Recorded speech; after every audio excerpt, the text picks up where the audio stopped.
De lógica matemática que tenía que hacer hoy un pequeño live por la festividad tan enorme que se está celebrando en el mundo gitano, hebreo y judío por partes iguales, cada uno a nuestra respectiva manera aún todavía, ¿no? La celebración de la entrega de la Torá en Sinaí al clan o pueblo de Israel tras las semanas desde la liberación de Egipto y a la llegada al monte Sinaí. ¿Qué significa, qué significó y cómo eso influyó en la vida de un pueblo que venía de la esclavitud, nuestros antepasados compartidos, que venía de ser pisoteado y ninguneado y que ahora se transformaba en futura luz para todas las naciones de la manera que sea? ¿Cómo fue esa transformación? ¿Por dónde es que hubo de pasar y fue? Todos los símbolos de estas historias bíblicas refieren al alma del creyente y están sucediendo en el día de hoy. No fueron eventos que pasaron sin más y ya no vuelven a suceder. De manera cíclica y en forma de una espiral, si me apuran, todo esto sucede de nuevo en nosotros, igual que sucedió en nuestros antepasados, pero a nivel emocional y psicológico. Todo lo que estoy contando refiere a un sentido del Darash, a un sentido psicológico de estas historias bíblicas. Por ejemplo, hay sentidos más ocultos, más profundos, como es el de la Cábala, efectivamente, como es el del Sot, el secreto, donde ya se interconectan los textos a través de numerología, a través de la interpretación y la permutación del Aleph Bet y otras cuestiones varias. Pero yo suelo tratar los chiurín, los comentarios sobre las parashiot, sobre las porciones de la Torá, del Pentateuco y del Tanaj, de la Biblia hebrea, por el tema psicológico, porque creo que es el que más nos va a regular a todos, siendo que el problema, por ejemplo, en el mundo gitano hebreo es la regulación emocional de nuestras actitudes frente a la sociedad para constituirnos en un pueblo mejor y no peor.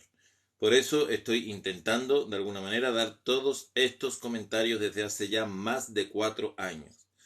Aparte de, por supuesto, la causa psicológica, la causa social, de la misma manera, etc., ¿no? Pero el corazón de los proyectos gitanos hebreos, y disculpen el inciso porque quiero seguir con el comentario bíblico que voy a recomenzar ahora, es el sentido de crecer espiritualmente. La entrega de la Torá puede parecer, para muchas personas así mismo lo expresan, como las ataduras a un pueblo de un montón de preceptos y reglas morales y éticas, algunas de ellas que hoy las vemos como que fueran muy generales. Por ejemplo, el hecho de no asesinar, el hecho de no robar, el hecho de no mentir o de no tergiversar. Bueno, todos los preceptos que constituye la Torá en sus mandamientos como en sus leyes, como en cualquiera de otras cuestiones. Algo que ahora mismo nos parece muy evidente, en aquella época no lo era tanto. Estamos hablando de una ley superior que nos fue entregada por una mente superior que es la mente divina, la mente del Ein Sof, de lo inconocible, del supervisor de este universo, de la energía creadora y sustentadora. Llámenlo como quiera, de Dios, de Hashem Adonai. No era la mente de un ser humano. La mente del humano es una mente falible, es una mente corta, es una mente que su moral cambia de generación en generación. Lo que hoy es bueno, mañana puede ser malo o viceversa. Pero por eso se necesita esa ley más superior para atarnos a ella. La palabra atar aquí no significa perder la libertad, es lo contrario, porque estas leyes y preceptos, de los cuales muchos son restrictivos, no lo niego, respecto, por ejemplo, a alimentación, respecto a otras cuestiones varias, en realidad dan libertad. Lo que no es libertad, sino libertinaje o verdadero esclavismo, es el dejar las pasiones de los instintos sueltas para hacer cualquier cosa en cualquier momento como si fuéramos animales. Entonces, muchas personas que critican la ley de la Torá, que critican la ley del Pentateuco, que critican la ley hebrea, que no quieren sujetarse a ella aun siendo hebreo y habiendo demostrado nosotros que lo somos porque tenemos las pruebas sobre la mano, no quieren regresar al monoteísmo de la ley judía o de la ley hebrea, llámelo como quiera, porque dice que eso ya está pasado de moda. No está pasado de moda cuando millones de personas, hoy en día, de nuestros hermanos judíos, celebran la entrega de la Torá y la Torá existe. La Torá se puede cumplir, la Torá no es como la han pintado tan prohibitiva. Hay preceptos para las mujeres, preceptos para los hombres, hay preceptos de festividades, hay cuestiones varias, pero no es algo imposible de cumplir en absoluto porque hay millones de judíos que lo cumplen. O de alguna manera aproximan el intento de cumplirla. Y esto regula emocionalmente las actitudes y aptitudes de una persona. Se regula, nos conecta más con la divinidad y después con ese grado de perfección de no ser simples ni meros animales. El hecho de restringir, por ejemplo, las leyes de Kashrut, de lo que es restricción alimentaria, no es el hecho en sí, por supuesto que sí, de decir esto lo como, lo otro no, ahora como esto, después lo otro no, habrá días que ayune y otros días que no ayune. Es el hecho de poder controlarnos. Un animal comería cualquier cosa en cualquier momento, pero se le desenfrenarían sus pasiones haciendo esa semejante cosa. La ley de la Torah lo que pretende es que al hombre se desligue poco a poco de esa animalidad egoísta y vaya elevando grados hasta llegar hacia la igualdad de forma con el Creador. Para eso son esos preceptos, esas leyes a las que hay que atarse. Esto está conectado en la misma historia bíblica. Por ejemplo, la salida de Egipto es una liberación física, pero esa liberación física hubo de, en el intermedio, pasar por un desierto, que también tiene una gran significancia ese paso por el desierto, donde la persona hace una introspección. Mientras uno está sometido a la materialidad, no tiene ni tan siquiera el tiempo para hacer el insight, quiere decir, el tiempo para mirarse dentro, para saber qué cortar o qué no cortar, o qué pegar y sajar de manera quirúrgica. Hubo el pueblo de Israel, como el alma del creyente, ha de hacer de la misma forma, de ir a un desierto de todas las posibilidades para mirarse a sí mismo, corregirse y verse dentro. Y una vez que hace esas rectificaciones íntimas, ahora es que recibe la Torah. O sea, inclusive antes del mero cumplimiento de un solo precepto de la ley, hay que intentar corregir las cualidades. La aproximación a la ley ya es para un hombre, no es para un animal, no es para un ser que se deja dominar completamente por sus instintos de la manera que sea y a como sea. Para esa persona la Torah no es. La Torah es para una persona que ya ha iniciado un camino de restricción en sus bajas pasiones en la medida de lo posible, porque somos humanos, obviamente. Pero eso nos asemeja o nos intenta asemejar a ese Betzelem Hashem, a esa imagen del Creador que llevamos dentro. Les estoy hablando de monoteísmo hebreo, de ley mosaica tradicional, de lo que nuestros antepasados hace miles de años siguieron antes de las deportaciones, y de los exilios y del olvido de quienes éramos. Hoy tenemos la oportunidad, en esta festividad de Shavuot, de recordar junto a nuestros hermanos judíos, de la misma manera, que nosotros también estuvimos en Sinaí y tuvimos el derecho a poder recibir estos preceptos y leyes para ser Ner Beor, luz y vela. Por X circunstancia y a través de los siglos y generaciones olvidamos esto. Olvidamos esto, quizás abandonando esto por otras creencias occidentales, debido a nuestra entrada a Europa desde Oriente, no lo sé. Pero hoy tenemos de manera milagrosa, quizás muchos de nosotros hemos recordado el origen hebreo de los gitanos y el que somos las tribus perdidas de Israel verdaderamente. Y por eso hoy he querido venir aquí, de igual forma, a hablar de la entrega de la Torá en Sinaí. La Torá en Sinaí se entrega en un monte que no es ni muy alto ni muy elevado, pero tampoco muy bajo. ¿Qué nos enseña eso? Porque cualquier símbolo dentro de la Torá hace una relevancia psicológica a la persona que lo lee. No hay ni una sola coma, ni una sola tilde del Tanaj, de la Biblia hebrea, que no tenga un gran significado dentro. Todo, la más nimia y ínfima letra de la Torá no está puesta porque sí. Y por tanto tenemos que explicarnos por qué estas leyes se dieron en un monte y de igual manera porque ese era un monte humilde, quizás no el más alto de la región, para que ustedes lo entiendan. Podemos entender que el acercamiento a la divinidad lleva de una serie de elevaciones espirituales, pero que han de ir con la modestia indicada. Eso es lo que los sabios de Israel, los jajamín, han interpretado en base a las tradiciones orales del Talmud y otras acerca de por qué la entrega de la Torá fue justo ahí, en ese lugar. ¿De acuerdo? Millones de personas vieron y escucharon. Hay quien ha dicho que ¿por qué otros pueblos no aceptaron la Torá? ¿Le fue ofrecida esa posibilidad a otros pueblos aparte de Israel? El tema de la entrega de la Torá. ¿No lo han preguntado? ¿Por qué se le ofreció a Israel? siendo que Israel era un pueblo de dura cerviz, cierto es también bastante duro de mollera, como se suele decir. No es que fuéramos ni fueran perfectos.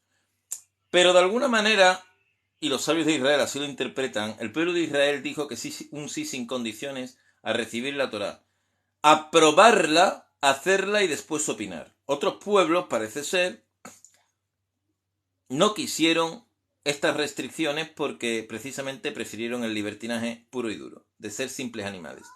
Por eso las religiones occidentales y las filosofías occidentales a las que el gitano después ha llegado por mor de los exilios y el olvido, que abogan que ya la ley está muerta, o que la ley era una esclavitud, o que la ley era una muerte, o que la ley era como fuera, esa ley ha hecho el mejor pueblo de la tierra, que es el pueblo judío. Esa ley ha conseguido que haya personas que a lo mejor con 8 años se han leído la Biblia entera, tienen unas inteligencias muy grandes. En Israel, por ejemplo, las personas tienen que tener 2 carreras mínimo universitarias. Y esa ley es la que ha conseguido estructurar esto de aquí. Esa es la ley que ha conseguido estructurar al pueblo de Israel sus entendimientos. Esa ley ha conseguido trasladar al humano más allá de lo simplemente animalesco. Y por tanto esa ley es válida y es buena. Decir lo contrario es considerarnos perfectos cuando todavía no lo somos. Una persona simplemente con muy buena intención, que quiere cambiar, y es verdad, que quiere ser bondadoso, no lo niego, pero no se sujeta a ningún código ético, esa persona caerá en sus instintos más básicos y no podrá conseguir esa pretensión de ser mejor nunca. Las personas deben de tener un mapa y una guía. La Torá, por eso es que se llama Yará Beorá, dirección y enseñanza. Es una dirección, es una flecha, es un mapa, es un camino que hay que caminar. Y por tanto es un sendero para hombres que no quieren ser solo animales. Y eso es lo que Dios dio en Sinaí a Moshe Rabenu para que se lo trasladara al Klal Israel. Hasta el día de hoy se celebra la entrega de este código ético maravilloso que ha constituido al mundo judío como uno de los mejores pueblos de la tierra.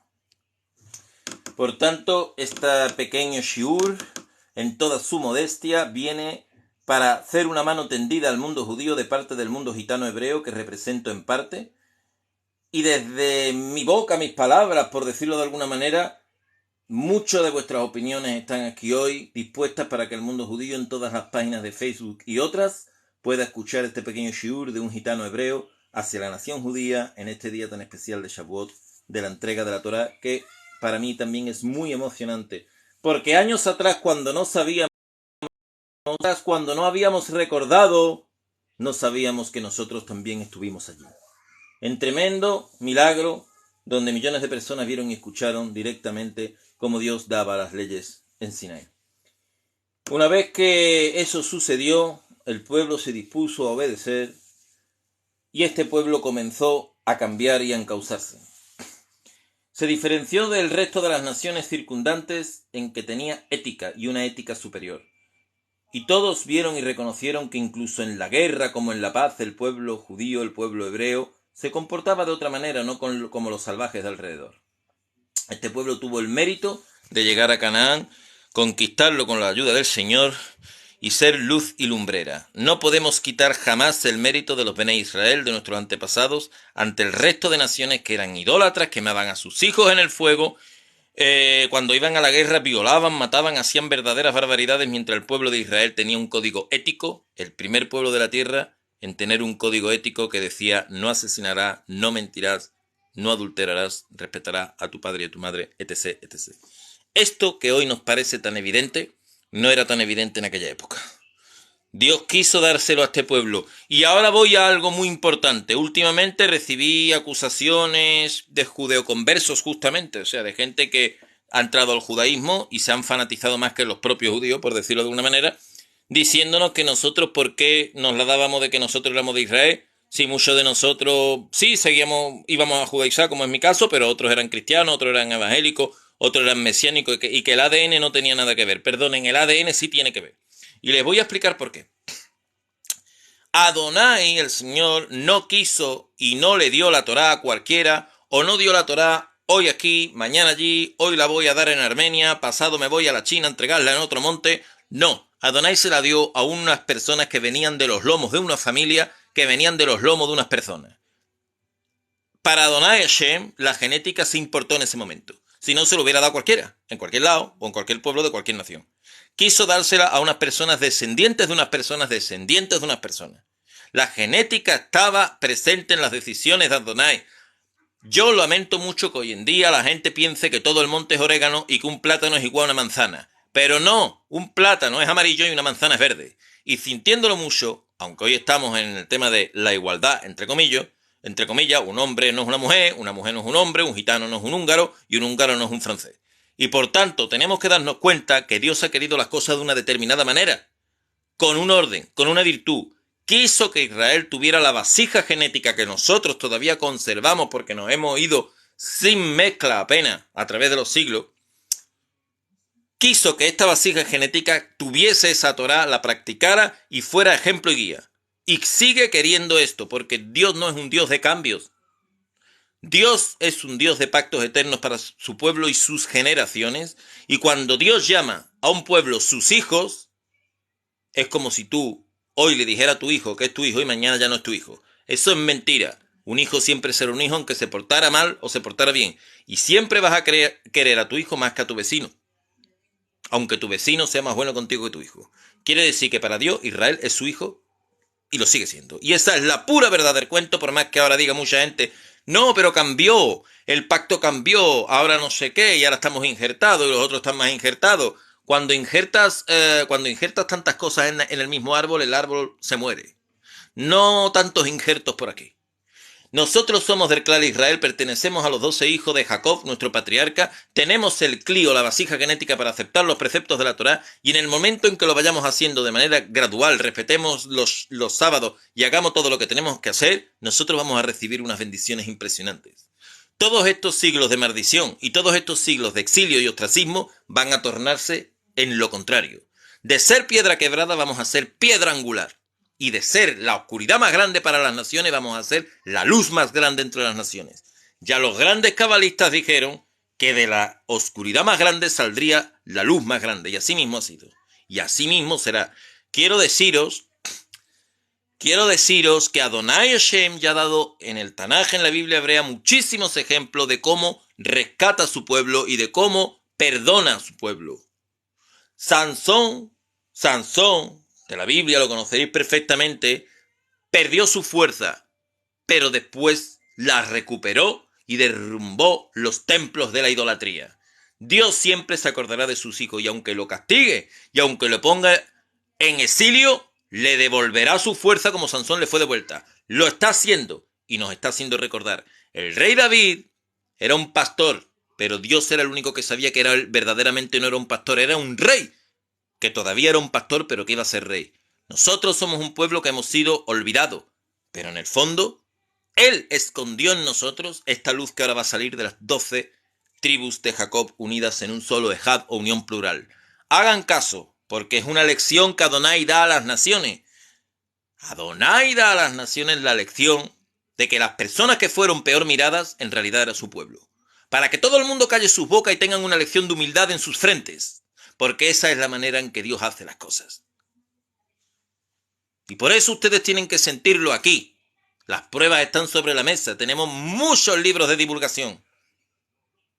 Pero la mejor prueba empieza y comienza hoy por el sentimiento de que nuestros antepasados hoy estuvieron en la entrega de la Torá en Sinaí, que no es cualquier cosa, porque es la primera vez que un pueblo dice sí a los mandatos de Boreolam, del creador de este universo, para ser luz y vela, siguiendo el código ético no de un hombre, sino del sustentador de este universo. Y eso no se tira por tierra ni se pisotea como si fuera nada. No, señor, ni porque algunos digan que eso ya no existe, ni porque algunos digan que eso ya no vale. Hay que salir de esta nueva Babilonia, y lo saben, y ustedes lo saben. Tienen que salir, aunque tengan pantallas planas, televisores, furgonetas o coches dobles, no importa. También en Babilonia muchísimos judíos se quedaron y no regresaron a Jerusalén cuando el segundo exilio porque estaban allí ganando dinero, y otros regresaron con Nehemías y Esdras y fundaron el templo nuevamente. No podemos ser materialistas porque en Europa estemos más o menos bien de no empezar a saber que hay que salir de los exilios, de este último cautiverio romano occidental donde estamos inmersos. ¿Creen que una profecía tan tamaña, troncal de tiempos finales, la podemos dejar tiradas por tierra? ¿O tenemos que crujirnos el pellejo por esto, pero de una vez ya? Yo estoy aquí con ustedes desde hace 4 años y más que estaré. Yo no he sido una persona perfecta, ni en estos 4 años ni anteriormente. Pero lo primero que tienen que hacer cuando vayan a seguir a Dios, antes incluso que ser perfectos, es decirle que sí. Y creer en Él y confiar en sus profetas y en sus profecías. Si no, no vale para nada. Yo he sido la primera persona incrédula. Hace 4 o 5 años yo no estaba en esta parada, como aquí se dice en Chile, y estaba en otras cuestiones. Pero yo cuando vi que esto era verdad y que la gente estaba despertando un recuerdo milagroso de 2500 años de antigüedad, y vi las pruebas, y vi que efectivamente, y que lo teníamos delante de los ojos, porque todo el mundo ha tenido los gitanos delante de los ojos, todo el mundo, y a nadie se le ha ocurrido hasta ahora que eran justamente esas personas. Es como si tú tuvieras un diamante y lo escondieras en un pajar, o lo escondieras donde crees que nadie lo va a encontrar. ¿Dónde esconderías un diamante? ¿Dónde esconderías un diamante, digo? ¿Donde a la luz pública? ¿Lo pondrías en el sitio mejor de tu casa o quizás escondido para que nadie lo encontrara? Gracias a que Dios escondió a los gitanos de una manera que los hizo como vagabundo entre las naciones, es que los gitanos han sobrevivido. Y es que los gitanos no se han mezclado. Y es que los gitanos se han mezclado menos todavía que los propios judíos. Con lo cual la vasija genética y sanguínea que el gitano tiene está totalmente preparada, si él quiere, en estos momentos para recibir toda la ley de la Torá. Solo basta que la persona despierte y diga sí. Y entonces bajarán tremendas bendiciones que también están en la Biblia, en los profetas, por si quieren leerlas. Y que muchos de ustedes conocerán mejor que yo. Este Ruach es una inspiración para vosotros en el día de hoy de Shavuot. La Torá está viva. Torá Haim, la Torá está viva. Betorá Emet, y la Torá es verdad. Porque hoy en día a nadie se le ocurriría que asesinar es bueno. Hoy en día a nadie se le ocurriría que robar es bueno. Hoy en día a nadie se le ocurriría que envidiar a tu prójimo y robarle sus posesiones es bueno. Pero ¿saben por qué hoy en día a nadie se le ocurre eso? Porque lo dijo Dios hace 3000 años en Sinaí. No porque haya salido de nuestro entendimiento de criaturas de carne. ¿Entienden lo que quiero decirles? No es el entendimiento de un hombre, porque antiguamente la gente no pensaba ni eso, hacían lo que sea. Sigue vigente, y que siga vigente porque esa ley es la que nos separa de los animales y no nos hace caer en el abismo de las pasiones bajas. Gracias a que están los 10 mandamientos y gracias a que están todas las leyes expuestas y puestas, y hay millones de judíos que se esfuerzan diariamente por cumplirlas y otras personas. Discúlpenme quizá mi efusividad, pero saben que yo he dejado mi pellejo estos 4 años por vosotros, os quiero, sois mi gente, y os quiero llevar espiritualmente a un estado superior y psicológico de vida. Para que ya nadie más se ría de nosotros y desde luego para que subamos 3, 4, 5, 6 niveles en este nuevo Sinaí que ha de llegar. Que es el mismo Sinaí de siempre, donde nuestros antepasados estuvieron y dijeron sí. Esta es la gran verdad que quería decir hoy, y este es este shiur o comentario gitano hebreo para todos vosotros, y esta mano tendida espiritual y psicológicamente hablando de la misma manera para nuestros hermanos judíos. Que el palo de Judá sea uno con la casa de Israel. Como Ezequiel, como Jeremías, como Amós, como los grandes profetas. Un saludo para todos vosotros. Shabbat Shalom. Y buen día de Shavuot para todos vosotros, queridos hermanos.